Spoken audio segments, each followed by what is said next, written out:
Hello students, Assalamu alaikum. I am your teacher Sadaf. Today we will understand this chapter, lesson number 4, causatives. Observe these sentences. We have our car cleaned by our driver every Sunday. Vikram got his lawn mowed by the gardener. Shweta got her cook to serve dinner. Meena made her daughter do her homework.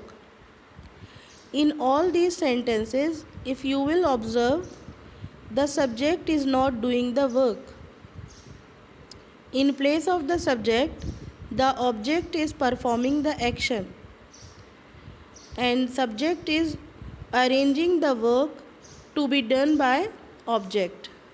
So now you understood that in causative sentences the subject doesn't perform the action but arranges that action to be done by the object or by others.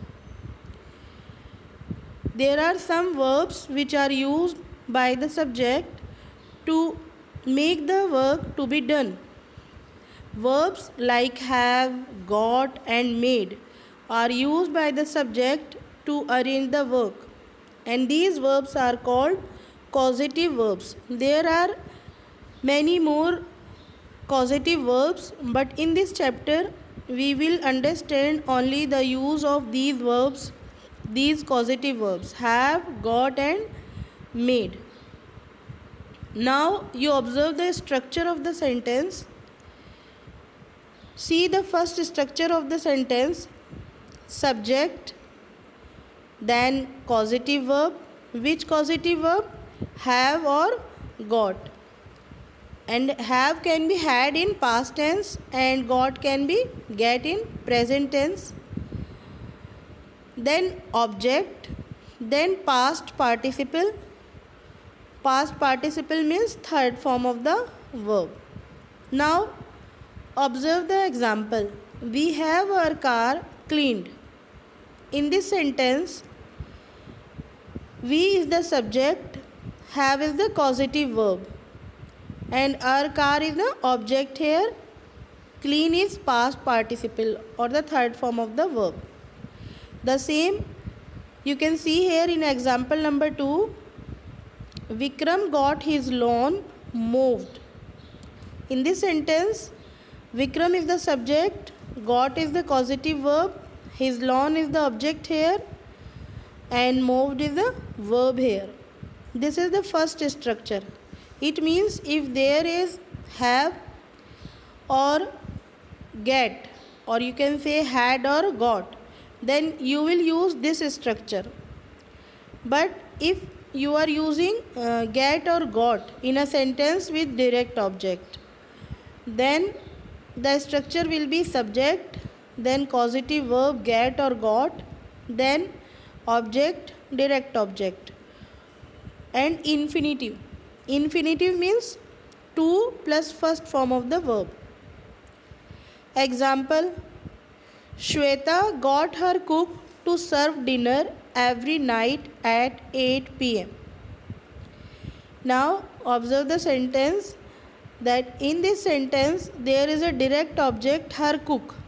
Shweta got her cook to serve dinner every night at 8 p.m.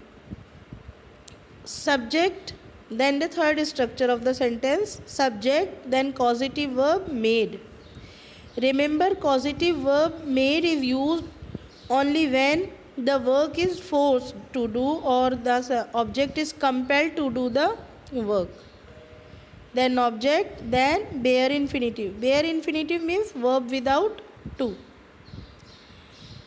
Now see how these causative verbs are used. Make is used for the sense forcing or compelling.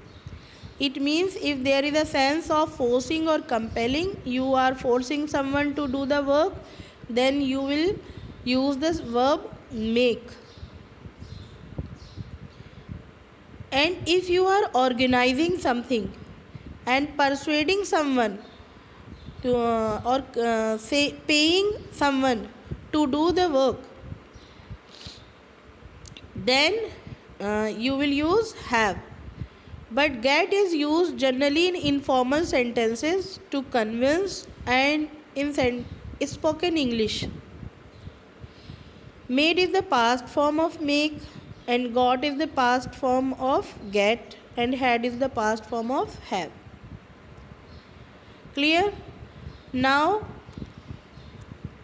causative verb can also be used with modal verbs. Modal verbs, you have already studied modal verbs in class 7. Must, can, could, may, might, will, would, shall and should. Remember, they will be used according to their uses. As you know, must is used for compulsory work. Can and could is used for capability, and may and might for taking permission, giving permission, and for possibilities. Will and would both are used in future, and would is also used for habitual actions, and shall is used in future, and should is used for suggestions. So all these modal verbs can also be used as in causative sentences with causative verbs. Observe the structure: subject, then modal verb, then causative verb, agent, and then object and object complement. Modal verbs will be used according to their own uses.